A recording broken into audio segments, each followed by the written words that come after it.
Hello, hello, hello, my Let's Talk family. Once again, thank you for joining us. I am Regina Smith with your host, and this is Let's Talk the Business Spotlight Edition. And I'm here blessed again with this gentleman who's been so nice to me. He was on my show a couple weeks ago, well, actually a week and a half ago, and he's back now for the Business Spotlight. This is Kendrick Thomas, and we're going to get into a couple of things with him. But before we get started, you want to introduce yourself, sir? Yes. First off, thank you for having me all those times. I appreciate it. Yes, Kendrick Thomas, Shreveport, Louisiana native, Houstonian, as I've been here more than 10 years, so I think I can say that now. Educator, podcaster, businessman, and thinker. And so that's And me. I like that. And Yeah. thinker, Yeah. innovator. Yeah, Yes. innovator. That's it. That's it. And one thing that we were talking about, and it's really the premise of what he stands for is he says to bridge the gap between education and your community. So let's talk about the educational piece first, and then we'll bridge that gap to the community. So That's you want cool. to talk about that? Yeah, man, education. Being assistant principal, you're thinking about elementary life. I've been through football coach, I've been a track coach, high school intern principal. So just really been crossing the bridge. I went to school. I was in College Station. Then I moved back to Houston. 2013 began working in my elementary school as a teacher, and now I'm the principal. Just keep pushing. And But that's it. it's really good. Like I said, it's good to see our black men in these leadership roles in these schools, because a lot of times our black boys don't see us a lot in schools.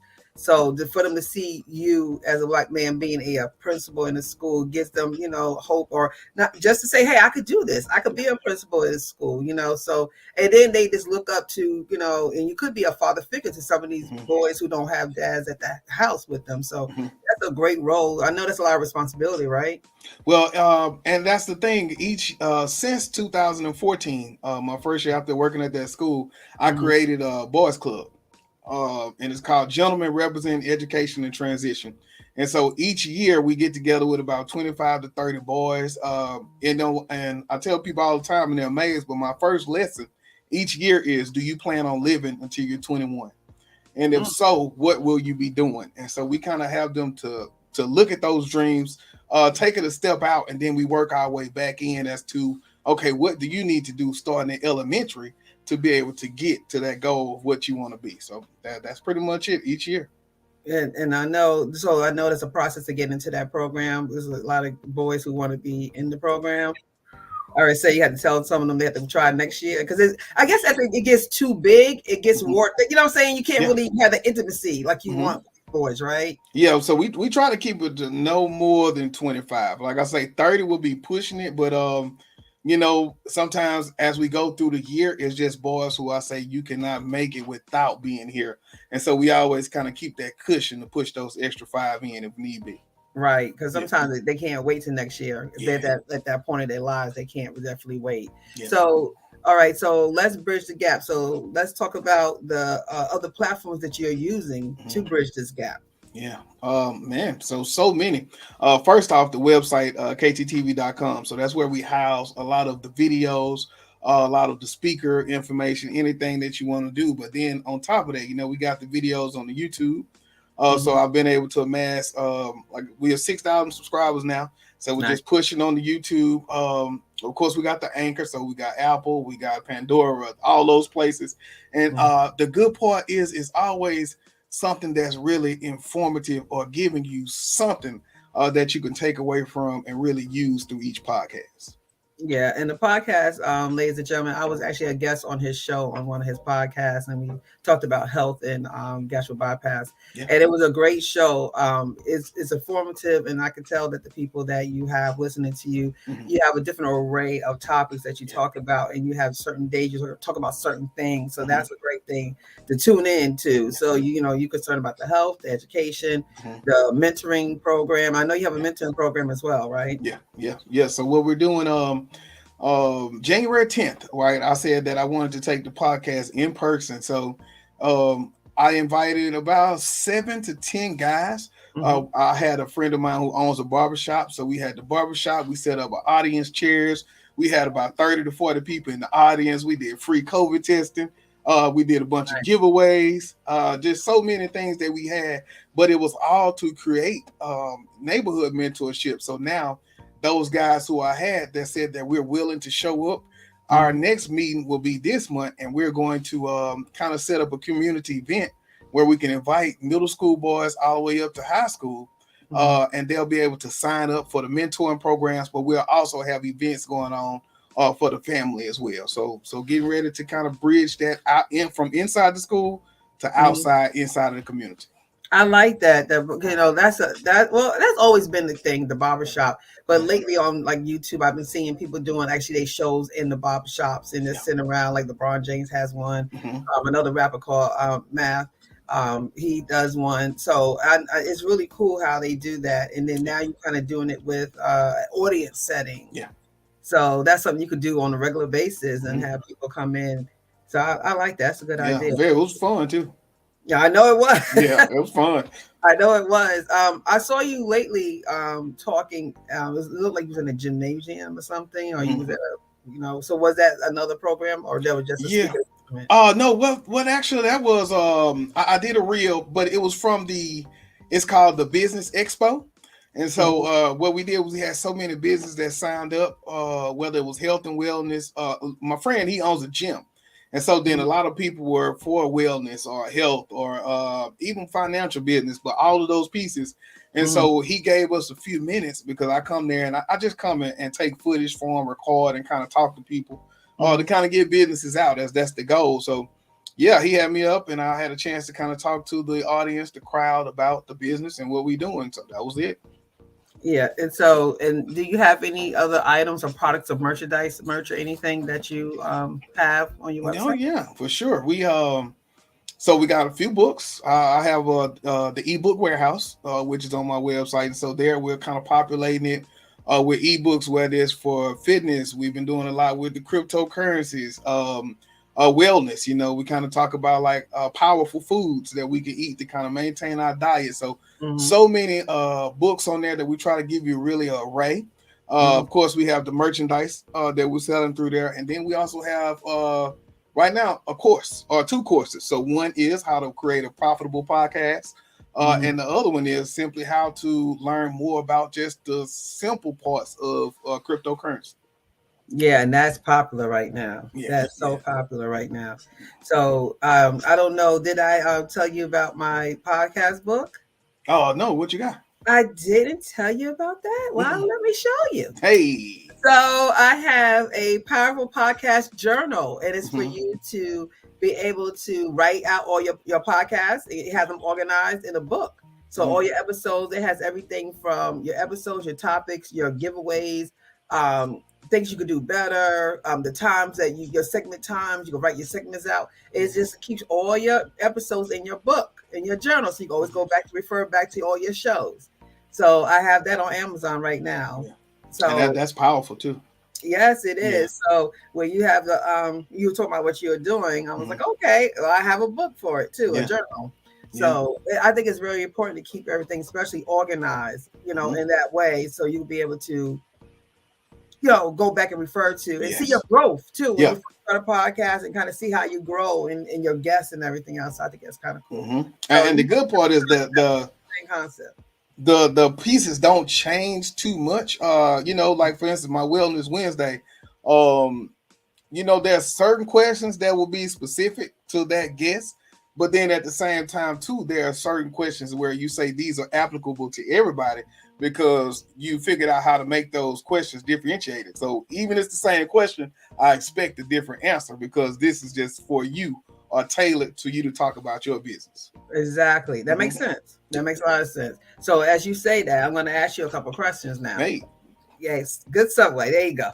So tell me, what is your why? Like, what is your why for like all of this? For you taking the educational route to bridging that gap into doing what you're doing on the other side? What's your why? Well, it's kind of two parts. So the educational why is I was a special educator for 20 years, right? Emotionally disturbed kids, all that. So I am that kid who never met my dad, right? Or I am that Mhm. kid who has so much anger until I always got in trouble and all these pieces. And Mhm. so, how do I go back and save those kids that were like me? You know, so that's one of my biggest pieces. Just being able to kind of turn that switch on, because it's not too many places you'll get that instant gratification. But if I can teach this kid something, and then I could test him on it a few days later, he still remember I did it, right? Or even in that moment when you realize they got it, it's like, oh, this happened all in one day. So that's my why as far as education. Mhm. Now for the podcast, it's still kind of segueing into the same thing. So as I grew in education, I understood how important and how powerful having, or whether it's a teacher, having my parents with me in the background to say we are a team, or as a principal, now I got to have my whole school and my community behind me to say we are a team. But as I bring them into the school and I have to make those telephone calls, it's all about deposits, right? So as I withdraw out when I need Mhm. you, then Mhm. what am I doing to deposit more into my community, deposit more into these people, so that when I do take those withdrawals, it's freely. And so that's the why behind the podcast. Is just behind the business. Period. Is just being able to bring those people in and Mhm. give them something. You know, for instance, teacher appreciation.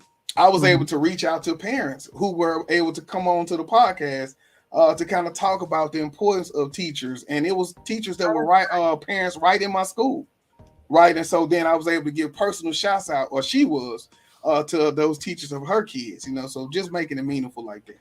That's real nice. Yeah. That's real nice to do, you know. And I that platform that you have is twofold because it's for you to grow in who you want to be, Yes. and it's for where you at presently Mm-hmm. with the people that you are working with now with the parents and the teachers, and they have a platform off for you to be able to express things that they probably would never ever have that opportunity to do on a larger platform. Yeah, So that's it. that really is good. So talking about where you're going to be. So let's say in 5 years, where you see yourself in 5 years. Mm-hmm.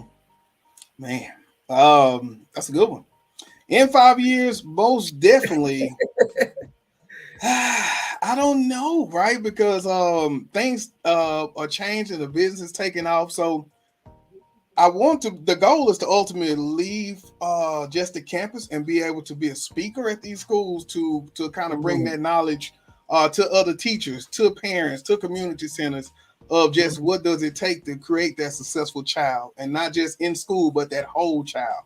And so a lot of that takes building up that whole parent or that mhm, whole household. And so the goal is to be able to be out to travel the country and to be able to get paid. I remember paying a guy $12,000 to speak for 2 days, and to 6 schools. So then, how do I go out and get money like that, and still get that message out? So that's hopefully what the goal will be. right, because I mean, we have to have money to live. So you Yes, know you could do community service, but you have to have funds. And I mean, the God I believe in, He wants you to live in abundance. yes, So, you know, that's nothing wrong with that. Nothing amen. wrong with it at all. And Mm-hmm. you're actually doing the same thing, but like you said, you know, because I had told someone else too that's kind of in the same platform you're in right now, Mm-hmm. that sometimes God grows you out of that. You know, don't feel like because other people feel that's the way you should go, Yeah, that you need to go and stay there 30 years and get a watch and get retired. No, yeah, that everybody mm-mm. don't take that path. And when Yeah, you know that something's speaking to you, and you know that God's telling you these like these dreams and these goals, that for you to say what you said, you already know that something was already ordained with you. You know, you already yeah, know you want to take it on a bigger platform. mm-hmm. That's what you need to do. And you're doing Yes, it, you're just doing it for the bigger masses. You can hit mm-hmm. more people with this message than writing the little, you know, in the Yeah, kind of community you in. Nothing wrong with that. It's yeah. nothing wrong with that. You Look, know. 2019, I started with me and my friend on his porch with our microphone. Matter of fact, with this microphone in between us, right? And so Uh-huh. that was my first podcast. 0 subscribers, anything, real, raw.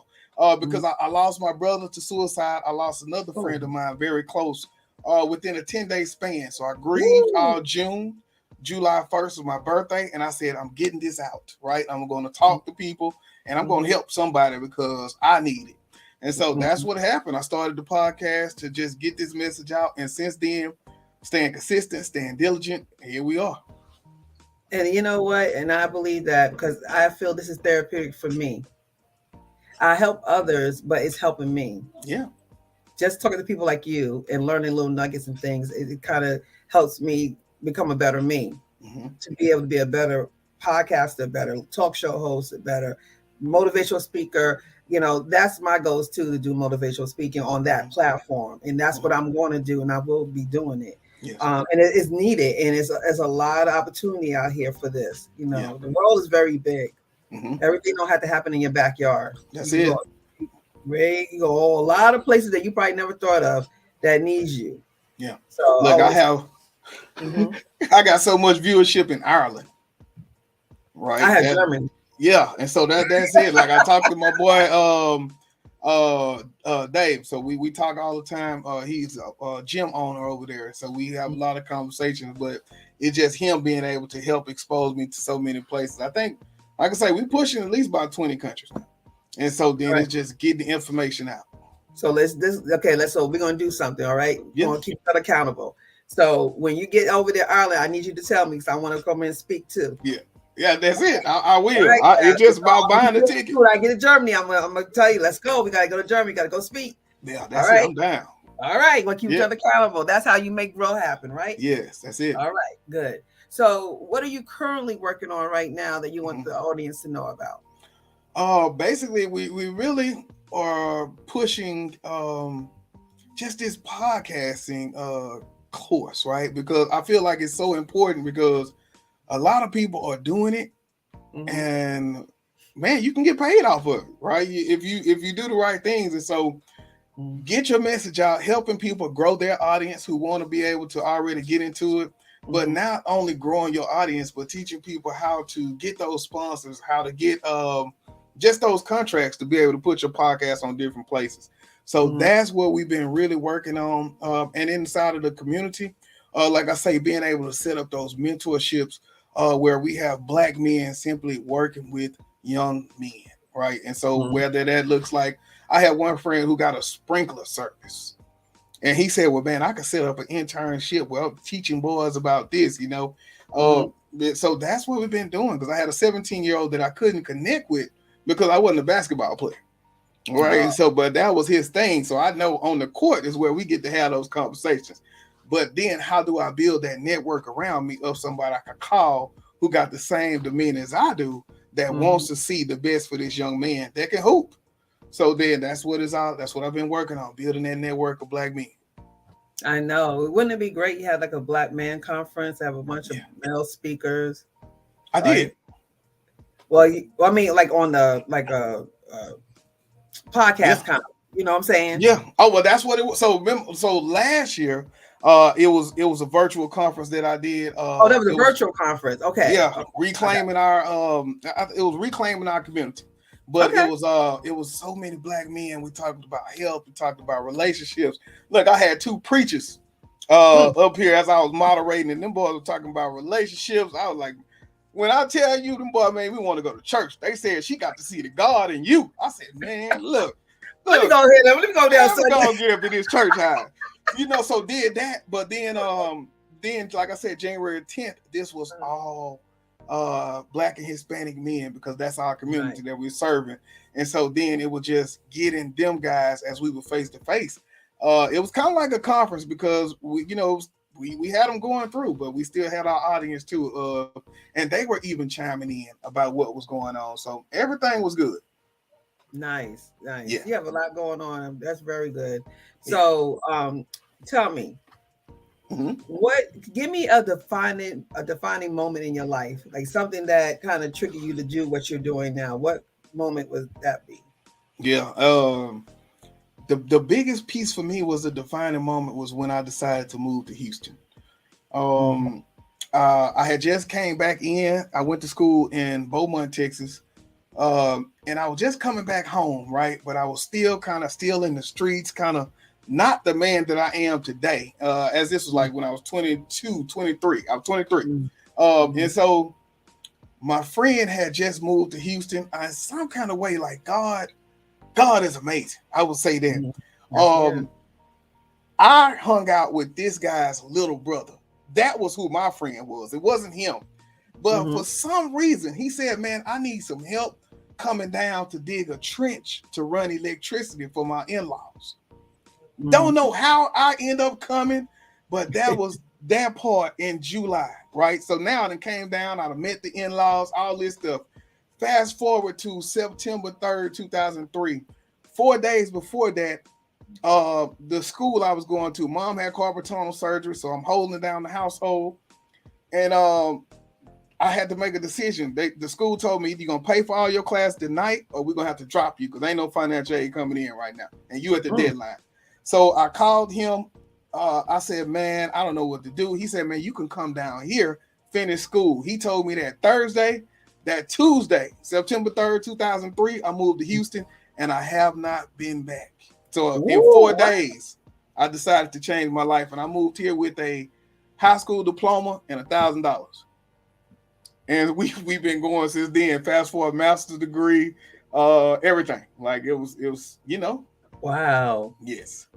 Isn't But that that's it. something how God works in your life? Like he puts Works. people that you least suspected. Like you're supposed to meet the brother, not knowing that you were Yeah. supposed to meet the other one, but it really was the brother who was the one that's gonna. But see Yeah. how that had to work because y'all wasn't the same age and all that stuff, so you Yeah. wouldn't technically know him. You Yeah. had no reason to know Yeah. him. I never Isn't did kick it how with the that big work? brother. Ain't that But something? I'm I telling know you. he's so proud of you. Yeah, yeah, he is. He is. We always talk about it. His wife, man, he doing some amazing because they brought me in when I first moved here. They were living with their in-laws. So it's not like he had his own spot where he Right. invited me. He invited me in to stay with them as they stayed with somebody else. So it was 9 of us in that Wow. house, so I'm sleeping on the couch, but that's why so much of my work is about intrinsic motivation because nobody was there to say do this or to push me. Not even Mhm. him. It was what was on the inside of me that said you got to keep pushing. Even now, what's on the inside that wakes me up at 4:45 every morning to say go, go, go. And so that's why I keep pushing it. So yeah, he's very proud. Wow. Well, that is a great ending. Hey, That was beautiful. Beautiful. So once again, I want to thank you, Mr. Thomas, for being on this show. You have really motivated me as well. I know you motivated others to do better, be better, and don't give up, persevere, and make it happen as we live in our dreams. So I do understand because I'm going through that now with yeah, me, living that dream. mhm, So, but y'all have anything you want to leave a final word for our audience? Something yeah. motivational? The biggest thing I would just say is be a verb. Right? Mm, Don't don't get caught up in fear. Don't get caught up in being immobilized by fear. Do something. Like create that dream, but don't worry about what other people think about you because that's mm. none of your business. That's right. You just go out and do something. And so that's all I could tell people. Don't hesitate to do. All right, y'all hear him. Do something. Yeah, be a But that verb. is true. Well, until next time, like I say all the time, bring a friend. Let's meet again. Until next time, God bless. Love you. Join us next time. Hey.